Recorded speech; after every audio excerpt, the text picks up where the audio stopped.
మరో బ్రేకింగ్ అంతుంది. తుఫాన్ ప్రభావిత ప్రాంతాల్లో సీఎం చంద్రబాబు ఏరియల్ సర్వే చేస్తున్నారు. బాపట్ల, పల్నాడు, కృష్ణా, కోనసీమ, ఏలూరు జిల్లాలను ఆయన విజిట్ చేస్తున్నారు. తుఫాన్ ప్రభావం కారణంగా దెబ్బతిన్న పంట పొలాలను పరిశీలిస్తున్నారు. నీట మునిగిన ప్రాంతాలను పరిశీలిస్తున్నారు. చిలకలూరిపేట, పర్చూరు, చీరాల, కోడూరు, నాగాయలంక మీదుగా ఓడలరేవు వరకు చంద్రబాబు విజిట్ చేయనున్నారు.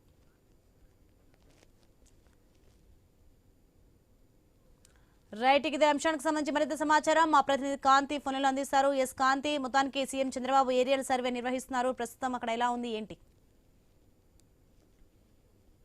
ప్రభావిత ప్రాంతాల పర్యటనకు సీఎం చంద్రబాబు నాయుడు బయలుదేరారు. హెలికాప్టర్ ద్వారా ఏరియల్ విజిట్ చేయనున్నారు సీఎం చంద్రబాబు. బాపట్ల, పల్నాడు, కృష్ణా, కోనసీమ, ఏలూరు జిల్లాలలో CM Chandrababu Naidu aerial visit కొనసాగుతుంది. అలాగే చిలకలూరుపేట, పర్చూరు, చీరాల, కోడూరు, నాగాయలంక మీదుగా ఓడలరేవు వరకు కూడా ఏరియల్ విజిట్ చేయనున్నారు సీఎం. ఇక కోనసీమ జిల్లా అల్లవరం మండలం ఓడలరేవులో ముఖ్యమంత్రి హెలికాప్టర్ ల్యాండ్ అవుతుంది. అక్కడి నుంచి రోడ్డు మార్గం గుండా వర్షాలకు నీట మునిగిన పంట పొలాలను సీఎం చంద్రబాబు నాయుడు పరిశీలిస్తారు. అయితే పరిశీలనలో భాగంగా ఇప్పటికే ఏదైతే తుఫాను ప్రభావిత సంబంధిత ప్రాంతాలలో ప్రజలు ఉన్నారో ప్రజలకు సంబంధించి ఇప్పటికే అనేక రకాల సదుపాయాలను ఏర్పాటు చేయడంతో పాటు ప్రస్తుతం ఏదైతే ఈ తుఫాను బాధితులకు అత్యవసర ఆహారాన్ని కూడా ఉచితంగా పంపిణీ చేస్తున్నారు.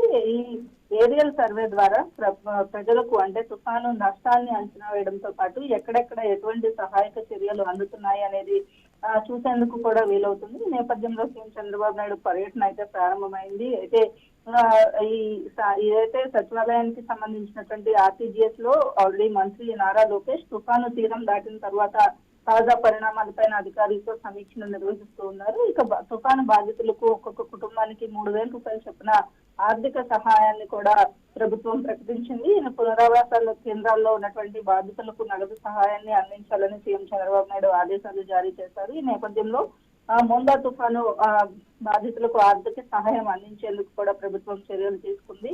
అలాగే కుటుంబంలో 3 కంటే ఎక్కువ ఉన్న వారికి గరిష్టంగా 3,000, తక్కువ ఉన్న వారికి ఒక్కొక్కరికి 1,000 రూపాయలు చొప్పున నష్టపరిహారం అందజేయాలని చెప్పి ఉత్తర్వులను కూడా విపత్తు నిర్వహణ శాఖ సిఎస్ సాయి ప్రసాద్ ఉత్తర్వులను జారీ చేశారు. ఈ నేపథ్యంలో ఏరియల్ సర్వే ద్వారా ప్రజలకు జరుగుతున్నటువంటి సహాయ సహకారాలు అలాగే ఎక్కడ ఇబ్బందికర పరిస్థితులు ఉన్నాయి, పంట నష్టానికి కూడా సీఎం చంద్రబాబు నాయుడుకి వివరించే అవకాశం ఉంటుంది. Soni, right, thanks for the information Kanthi.